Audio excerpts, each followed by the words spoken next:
नमस्कार रसिक श्रोतेहो, स्वागत आहे तुमचं माझ्या यूट्यूब चॅनलवर। सर्वप्रथम आपणा सर्वांना दीपावलीच्या मंगलमय अशा शुभेच्छा।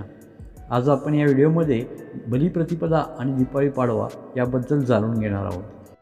अश्विन महिन्यातील अमावस्येला लक्ष्मीपूजन झाल्यानंतर कार्तिक शुद्ध प्रतिपदेला बलिप्रतिपदा हा दिवस दिवाळी पाडवा म्हणून साजरा केला जातो।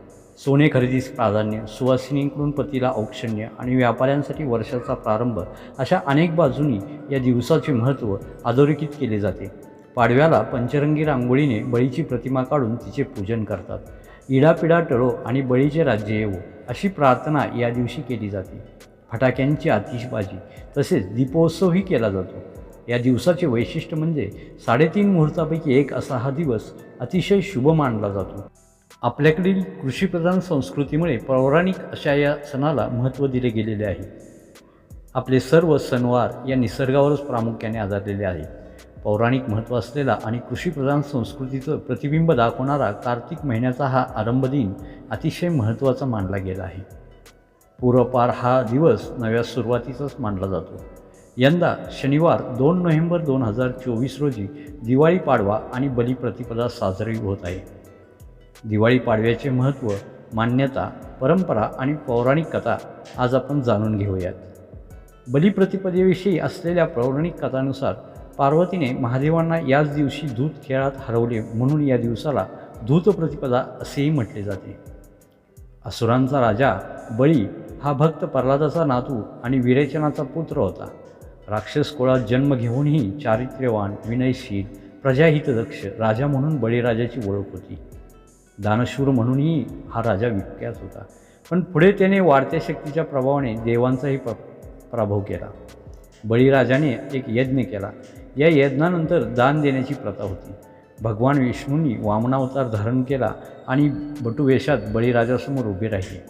या रूपात वामनाने 3 पावले भूमी मागितली। वचनाला जागून बळीराजाने हे दान देण्याची तयारी दाखवली होती। तेव्हा वामनावतारी विष्णूने प्रचंड रूप धारण करीत स्वर्ग आणि पृथ्वी व्यापले। 3रे पाऊल ठेवण्यात जागा शिल्लक न राहिल्याने वचनपूर्तीसाठी बळीराजाने मस्तक पुढे केले। तेव्हा बळीराजाच्या डोक्यावर पाऊल ठेवून वामनाने त्याला पाताळ लोकाचे राज्य बहाल केले। बळीराजा गर्विष्ठ झाला तरी सत्वशील, दानशूर या गुणामुळे बळीराजाला पाताळ लोकाचे राज्य बहाल केले गेले आणि वरदान दिले गेले, कार्तिक प्रतिपदेला लोक तुझ्या दानशूरतेची, क्षमाशीलतेची पूजा करतील। इडापिडा टळो आणि बळीचे राज्य येवो अशी प्रार्थना या दिवशी केली जाते। बलिप्रतिपदा ही व्यापाऱ्यांसाठी आर्थिक हिशोबाच्या दृष्टीने नववर्षाची सुरुवात मानली जाते।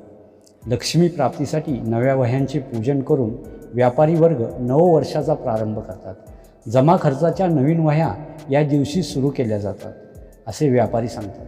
वह्यांना हळदी कुंकू, गंध, फूल, अक्षता वाहून पूजा करतात। या दिवशी मुहूर्ताने व्यवहारसुद्धा केले जातात। उत्तर भारतात या दिवशी गोवर्धन पूजा असते। श्रीकृष्णाच्या किंवा विष्णूच्या देवळात ही पूजा संपन्न होते।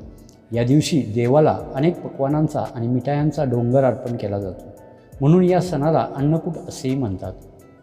दिवाळी पाडव्याच्या दिवशी घरोघरी पाटाभोवती रांगोळी काढून पत्नी पतीचे औक्षण करते व पती पत्नीला ओवाळणी स्वरूपात काही भेटवस्तू देतो।